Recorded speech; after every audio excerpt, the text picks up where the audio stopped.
Bonjour à tous. Je voulais prendre quelques minutes pour faire ou refaire avec vous l'exercice croustillant du module 5.1.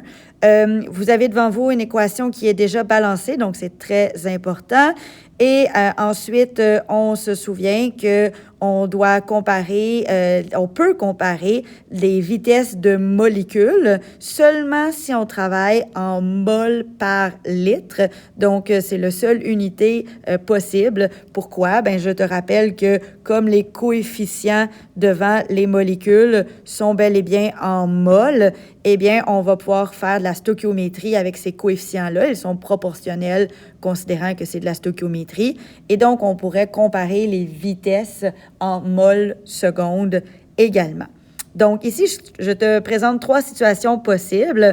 Une première situation où le résultat de l'expérience obtenue serait la vitesse du O2 de 3,2 grammes par seconde. Pendant ce temps-là, un autre de tes camarades pourrait faire la même expérience que toi, mais lui ou elle pourrait faire une réaction en étudiant la vitesse du propane. Et finalement, tu aurais un troisième collègue qui, lui ou elle, ferait une expérience, un peu comme vous l'avez fait en laboratoire, où lui étudierait la vitesse l'évolution de la concentration en fonction du temps. Mais cet élève-là, attention, ferait un graphique en fonction du temps en minutes, et c'est bel et bien une concentration en mol par litre, tout ça avec 6 litres. Donc, en gros, l'objectif, comme on vient de se dire, ça va être de convertir tout ça pour obtenir des mols par seconde. Et donc, en obtenant des mols par seconde, ben, on aurait des unités qui sont identiques et donc, on pourrait comparer ensuite les vitesses. Notre deuxième étape, ce sera donc d'aller comparer les vitesses générales, parce que je te rappelle que la vitesse générale, c'est la vitesse de la réaction au complet. Donc ici, c'est une réaction de combustion, parce que tu l'auras connu, il y a du O2 dans les réactifs et du CO2 et de l'eau dans les produits, donc de combustion du propane.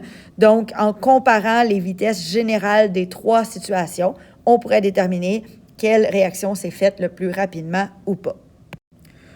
Donc, voilà le corrigé qui est déjà accessible. En orange, tu repères donc la stratégie, comment on fait pour transformer des grammes à mol. Tu sais qu'on a vu en classe que la stratégie, c'est de passer par la masse molaire.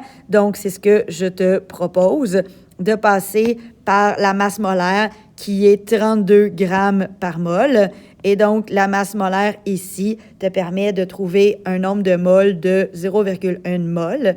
Et ensuite, tu comprends donc que le transfert se fait plus efficacement. Tu avais 3,2 grammes par seconde. Et comme tu as converti le numérateur 3,2 grammes à 0,1 mol, ce n'est que le numérateur qui change et tu gardes le seconde. Donc, tu as passé par M est égal à M sur N pour y arriver. C'est le chemin numéro 1. Ensuite, comme je te l'ai expliqué tout à l'heure, l'objectif va être de trouver la vitesse générale. Et je te rappelle la formule pour trouver la vitesse générale. La vitesse générale sur 1 nous donne toujours la vitesse de notre molécule, ici du O2, sur un coefficient de 5, parce qu'il a un coefficient de 5 ici.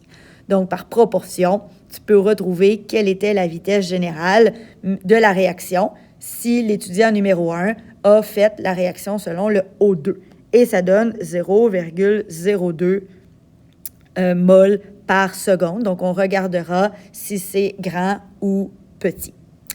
La situation numéro 2, donc celle où on a étudié le propane, l'élève était déjà en mol seconde, donc aucune conversion d'unité à faire.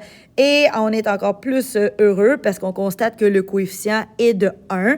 Donc, c'est la raison pour laquelle tu peux affirmer que la VG sera la même que la vitesse du propane. Tu peux l'écrire en mots ou en formule, mais écrire que comme ils ont le même coefficient, bien, ce sera la même valeur, donc 0,05 mol seconde. Et finalement, le troisième choix, et selon moi le plus difficile, entre guillemets, c'est l'analyse du graphique. Donc, je te rappelle que tu dois convertir le temps qui est en minutes, le temps total est ici représenté de 3 minutes. Donc, 3 minutes, 3 fois 60 nous donne 180 secondes.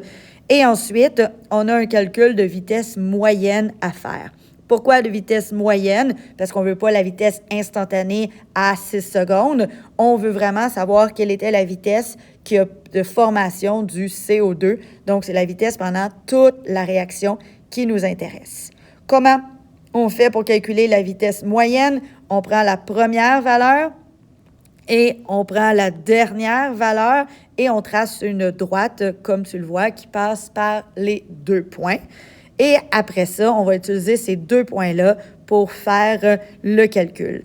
Donc, j'ai le coordonné 0, 0, ici représenté, et j'ai le coordonné 3 et 4,8 qui est représenté juste ici. J'ai converti déjà le 3 en 180 secondes pour faciliter le travail. J'ai donc obtenu 4,8 moles par litre. Je te rappelle que c'était une concentration, donc 4,8 moles par litre divisé par des secondes. J'ai obtenu donc 0,027 moles par litre seconde. Et là, j'ai un problème parce que je te rappelle que moi, j'ai un numérateur de concentration avec des secondes ici, et je veux passer avec des moles secondes. Et comment on fait pour passer de concentration à mol? C'est le chemin C est égal à N sur V qu'on utilise. Est-ce que j'avais l'information? Certainement. J'avais 6 litres. Donc, je peux retrouver que j'ai 0,16 mol. Et donc, ça me donnera 0,16 mol par seconde suite à ma conversion, donc à faire fois 6 litres. Encore une fois, cette information-là est très pertinente parce que j'ai obtenu la vitesse selon le CO2, mais moi, je veux comparer chacune des situations une avec l'autre. Donc, pour vraiment avoir la même information, je ne peux pas comparer une molécule avec une autre. Je dois aller du côté de la vitesse générale.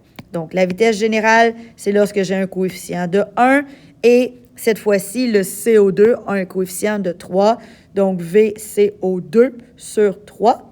Et c'est là que ça me donne 0,053 mol seconde. Et donc, pour clore le tout, quelle situation s'est faite le plus rapidement? C'était la situation numéro 3, la situation avec le CO2. Voilà, donc n'hésite pas à m'écrire si tu as d'autres questions. Passe une belle fin de journée.